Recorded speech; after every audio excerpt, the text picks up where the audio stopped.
Prodi Kabupaten Halmahera Selatan, sekaligus mahasiswa PPG dalam jabatan B3 tahun 2025 pada LPTK IAKN Manado. Hari ini saya akan melaksanakan uji kinerja pada kelas 5 dengan materi Aku Suka Menolong. Selamat pagi, Shalom, salam sejahtera, Tuhan Yesus memberkati.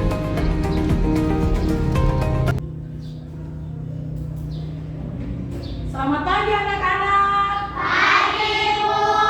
Shalom. Shalom. Apa kabar hari ini? Baik. Kapan belajar siap? Siap.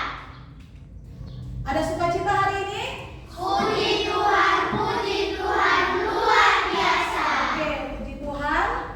Kita semua sudah ada di tempat ini untuk sama-sama kita belajar. Ibu berharap sebentar nanti pada saat proses pembelajaran berlangsung semuanya tenang. Masing-masing orang fokus kepada setiap pelajaran Ibu sampaikan supaya Ibu berharap apa yang Ibu sampaikan bisa dibawa pulang menjadi bekal bagi masa depan semua anak-anak. Oke? Oke. Iya. Sebelumnya Ibu akan mengabsensi dulu kehadiran anak-anakku di pagi ini. Semua hadir hari ini? Hadir. Ibu absen dulu ya. Misalnya Talakwa, Dwi Jodala Jame, Jai Haluru, Dewa Nelesi. Oke, semuanya hadir. Seperti biasa sebelum kita mulai pelajaran, kita awali dengan apa? Berdoa. Siapa yang mau maju berdoa? Eva, ketua kelas, Ibu undang maju depan, pimpin kita semua dalam doa. Sama-sama kita berdoa, kita meminta hikmat dari Tuhan supaya ilmu hari ini jadi berkat bagi masa depan kita. Teman-teman, sebelum kita mulai pelajaran ini, mari kita berdoa, bukakan Yesusnya bersama-sama. Berdoa dimulai. Bapa kami yang di surga, dikuduskan namamu, datanglah kerajaanmu, jadilah kehendakmu, tetapi lepaskanlah kami daripada yang jahat. Karena Engkau yang punya kerajaan dan kuasa dan kemuliaan sampai selama-lamanya. Amin. Ya, terima kasih Eva. Tepuk tangan dulu buat Eva. Coba duduk. Ya anak-anakku, untuk meningkatkan rasa nasionalisme kita, Ibu undang semuanya berdiri. Dan sama-sama menyanyikan lagu Garuda Pancasila. Semuanya tahu? Tahu. Oke, perhatikan di depan. Oke, sambil tepuk tangan.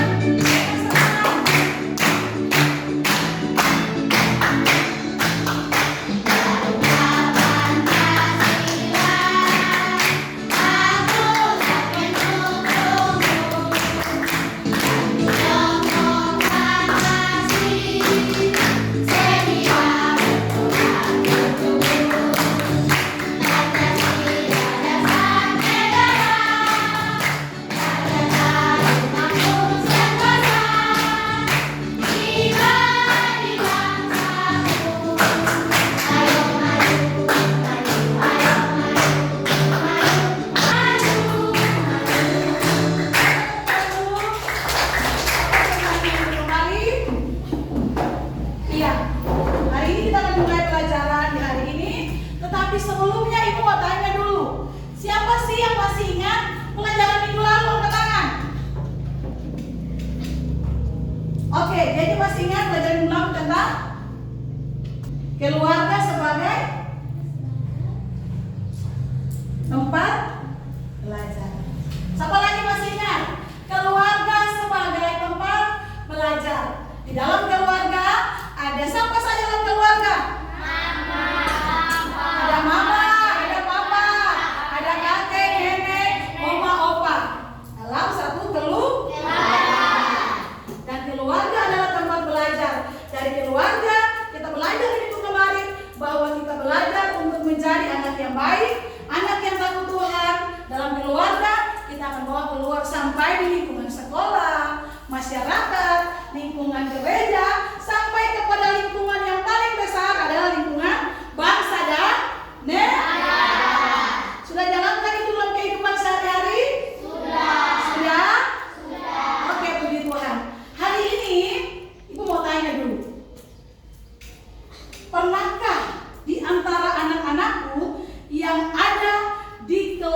kelima ini yang sudah pernah menolong orang lain. Siapa yang sudah pernah menolong orang lain? Banyak. Jadi pernah menolong orang lain kan? Tidak. Siapa yang ditolong? Orang tua, guru, teman. Marvel pernah menolong orang kan? Tidak. Pernah siapa yang ditolong? Teman. Menolong teman dalam bentuk apa? Memberikan pena. Siapa lagi yang sudah pernah membantu teman? Pernah. Membantu teman dalam hal apa? Membagi makanan bagus. Semua yang dilakukan oleh anak-anakku yang ada di kelas 5 ini adalah contoh kita membantu atau menolong orang lain atau sesama. Nah, dari pertanyaan yang Ibu ajukan tadi kepada anak-anakku, hari ini akan menuntut kita belajar pada bab 10 materi tentang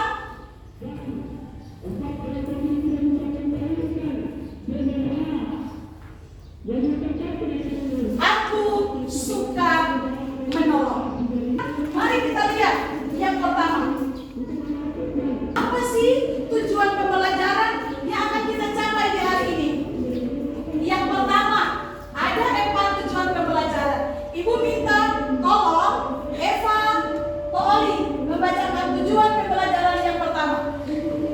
Tujuan pembelajaran yang pertama ini. Oke, ada 4 tujuan pembelajaran. Yang pertama, menjelaskan arti tujuan pembelajaran. Yang kedua, Ibu minta baca dulu tujuan pelajaran yang kedua. Oke, lebih kuat, Ma. Suaranya lebih kuat. Oke, mengidentifikasi contoh tindakan menolong di lingkungan sekolah dan tempat tinggal. JJ, Ibu minta bantu baca tujuan pembelajaran yang ketiga. Oke, menyebutkan ciri-ciri menolong yang baik. Ada 4 tujuan pembelajaran hari ini. Jadi setelah Ibu mengajarkan materi aku suka menolong, inilah tujuan yang akan kita capai di hari ini. Bisa kita capai sama-sama kan tidak? Oke, yang pertama mari kita lihat pengertian menolong yang pertama. Oke, dalam Kamus Bahasa Indonesia dijelaskan bahwa menolong adalah membantu untuk meringankan beban atau penderitaan orang lain. Tadi ada sudah bilang teman-teman yang ada di kelas 5A sudah bilang membantu teman saat jatuh dari sepeda, membantu teman yang tidak dapat berbagi makanan dengan teman, membantu teman memberikan pena, pensil, buku pada saat teman tidak punya. Semua itu adalah tindakan kita untuk membantu sesama kita, membantu teman kita pada saat mereka berkekurangan. Nah, menolong itu dapat berupa bukan cuma uang, bukan cuma makanan, tapi juga ada tenaga. Teman jatuh, kita angkat. Untuk pengertian kalau menolong sudah bisa dipahami? Sudah bisa dipahami? Oke. Kalau sudah, kita akan lanjut lagi yang kedua. Oke, yang kedua adalah contoh tindakan tolong menolong. Mari perhatikan dengan seksama. Hentikan video berikut ini.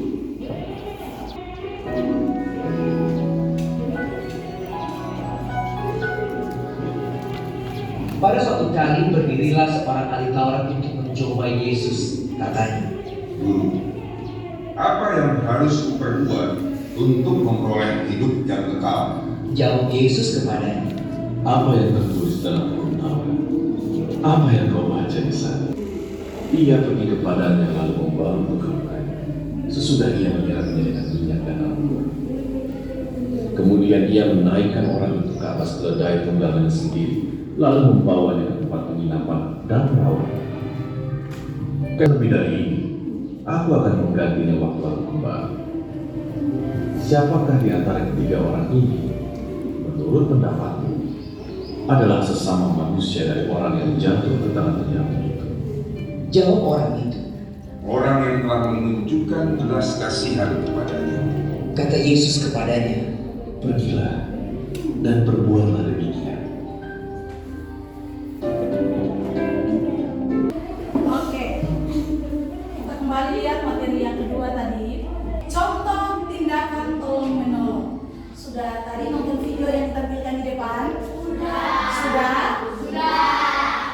Siapakah dari tokoh yang diperankan di atas yang memiliki sikap menolong yang sebenarnya? Siapa? Orang Samaria. Kenapa orang Samaria? Tadi dalam cerita kita lihat bahwa ada 3 tokoh dalam Alkitab yang disebutkan tadi. Siapa yang pertama? Imam. Imam itu siapa? Siapa yang tahu imam? Orang yang punya tugas mengajar di bait Allah.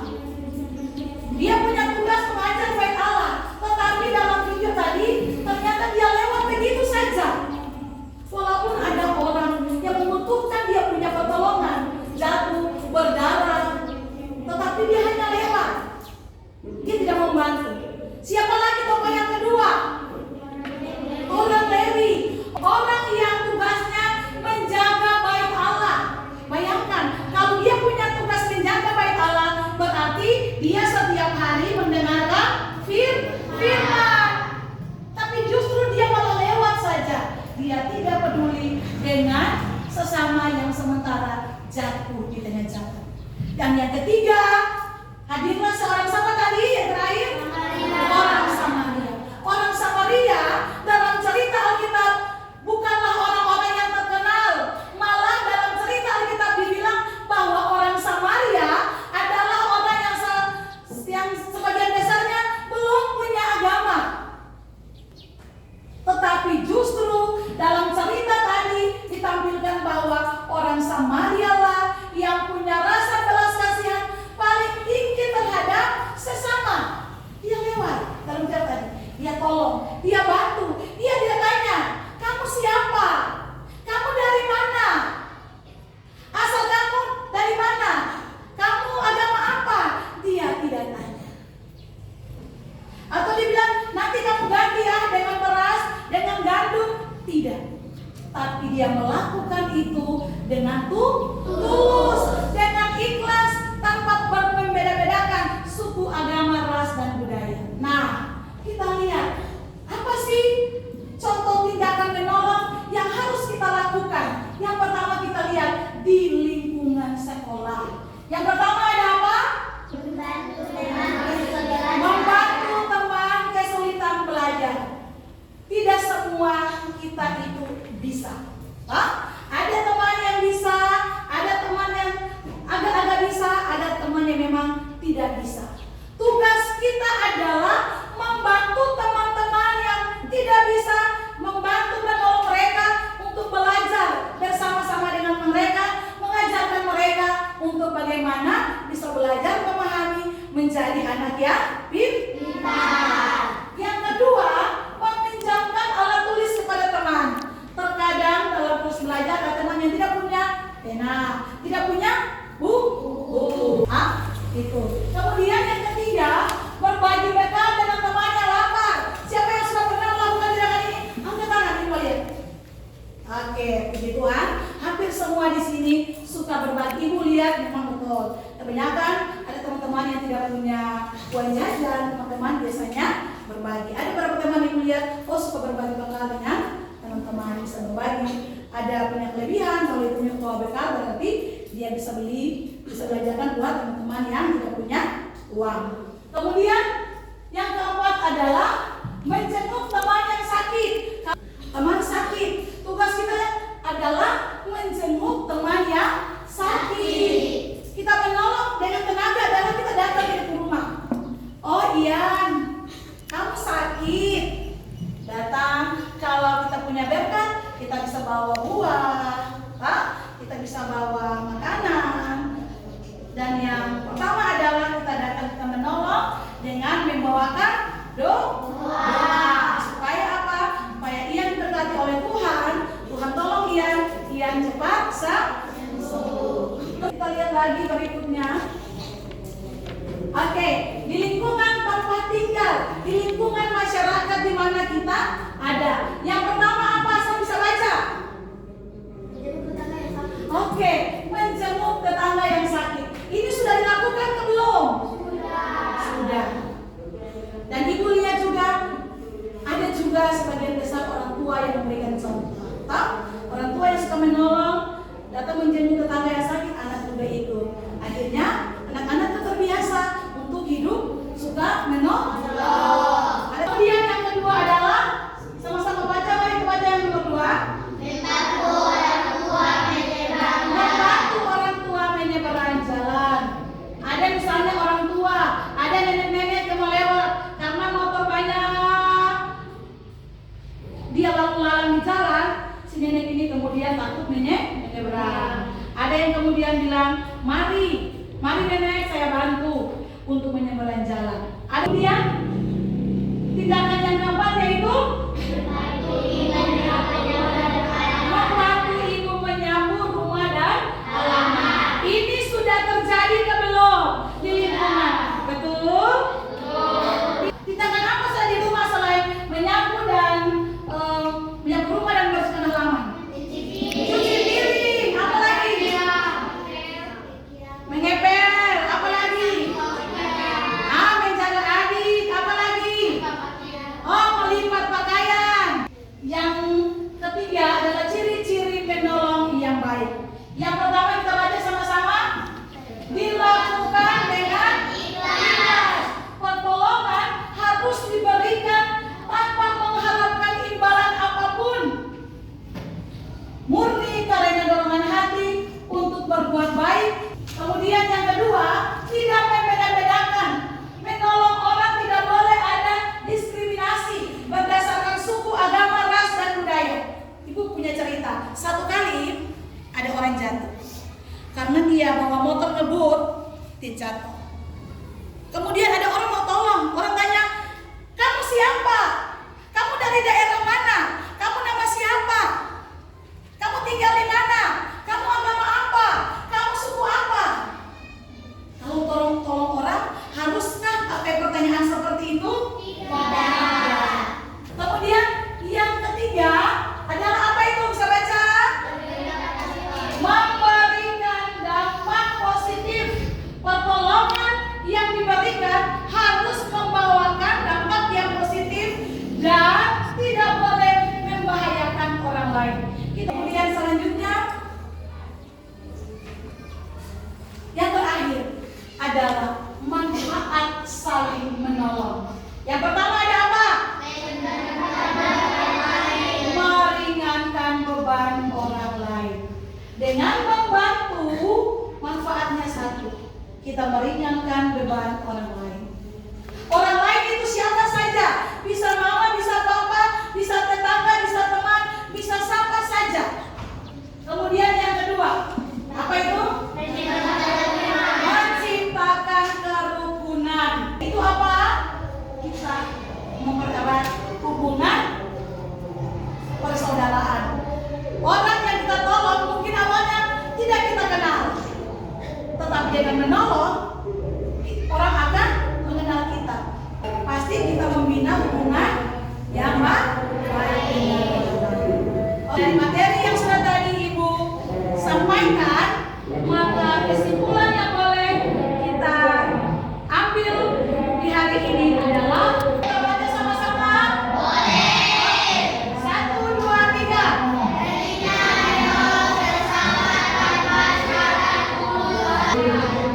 Oke, sudah? Bisa lihat layar. Selanjutnya, Ibu akan membagikan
Ini kelompok 1. Ketua kelompoknya siapa?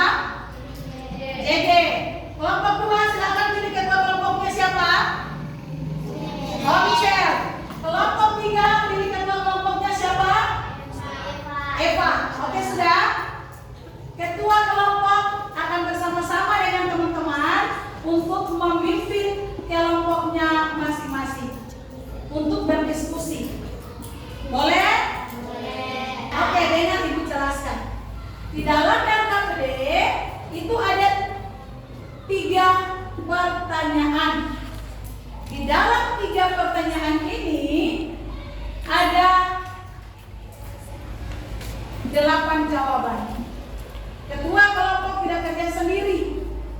Ketua kelompok akan memimpin teman-teman di kelompok untuk sama-sama bekerja sama, berdiskusi, memberikan masukan, usul, saran, jawaban terkait dengan pertanyaan-pertanyaan yang ada di dalam lembar kerja.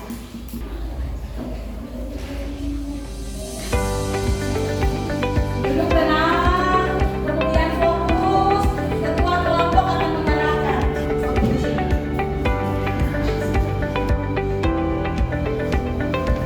Mana lagi teman-teman punya masukan? Berikan kepada ketua kelompok.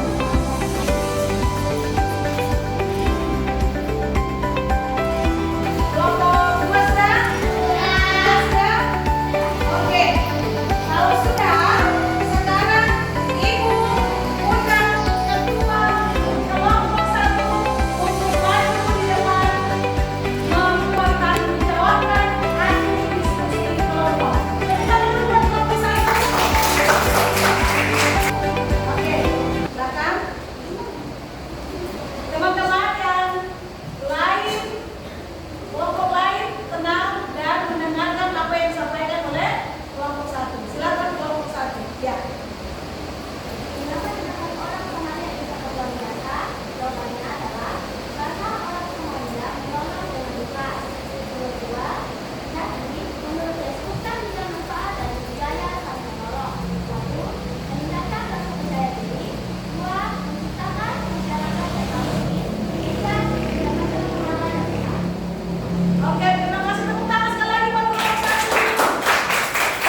kegiatan diskusi di hari ini.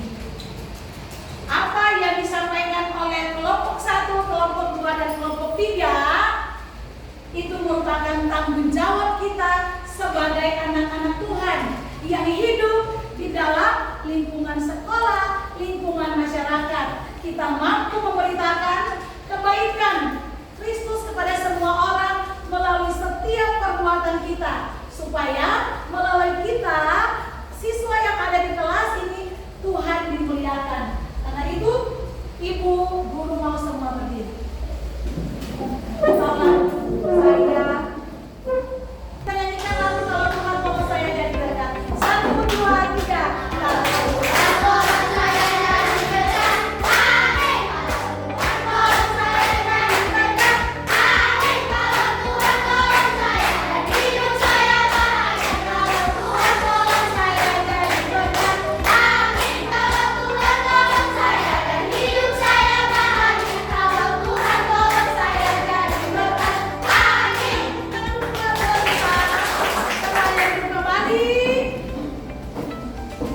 Demikianlah pelajaran kita di hari ini. Ibu berharap apa yang diberikan di hari ini bisa diterima oleh anak-anak semua, dan kita belajar untuk bagaimana kita mampu menjadi orang yang suka menolong. Ibu mau semua yang ada di kelas 5 ini bisa jadi berkat untuk menolong teman-teman kita yang membutuhkan pertolongan dan bantuan kita. Berharap dari pelajaran hari ini kita belajar supaya marilah kita menolong semua orang tanpa membeda-bedakan, tanpa pandang bulu, tanpa membedakan suku, agama, ras, dan budaya.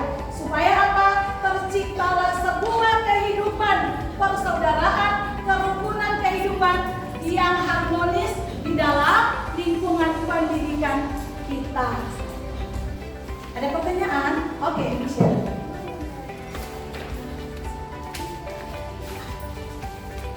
Hubungan persaudaraan adalah hubungan kekeluargaan, hubungan sebagai orang-orang saudara yang hidup dalam sebuah lingkungan tempat tinggal.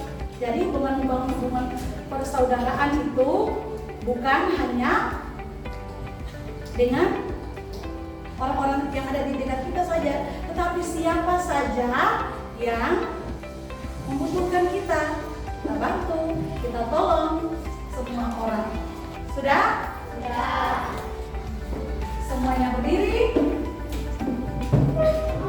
Semuanya berdiri. Kita tutup pembelajaran kita di hari ini dengan, kalau kita buka, kita berdoa. Kita tutup juga dengan berdoa. Oke. Siapa yang mau berdoa? Siapa yang mau berdoa? Ian akan pimpin kita di dalam doa penutup. Silahkan Ian. Iya. Sebelum kita menutup pelajaran ini, mari kita berdoa bahwa kami secara bersama-sama. Berdoa dengan Bapa kami yang di surga, dikuduskan namamu, datanglah kerajaanmu, jadilah kehendakmu, dan kuasa dan kemuliaan sampai selama-lamanya. Amin. Tepuk tangan dulu buat Ian. Oke. Kita akan bertemu dalam pertemuan selanjutnya di minggu depan. Ibu berharap semuanya tetap sehat, semuanya tetap diberkati, supaya kita bisa bertemu lagi dalam pertemuan selanjutnya di minggu depan dalam keadaan semuanya sehat. Shalom. Shalom. Masih ada sukacita di akhir pelajaran ini? Puji Tuhan, luar biasa. Masih ada sukacita di akhir pelajaran ini? Puji Tuhan, luar biasa. Oke.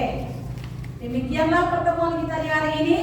Sampai jumpa di minggu depan. Tuhan Yesus memberkati kita semua. Marilah kita berjabat tangan sebagai tanda terima kasih kita dengan teman-temanmu yang ada di kelompok masing-masing. Oke.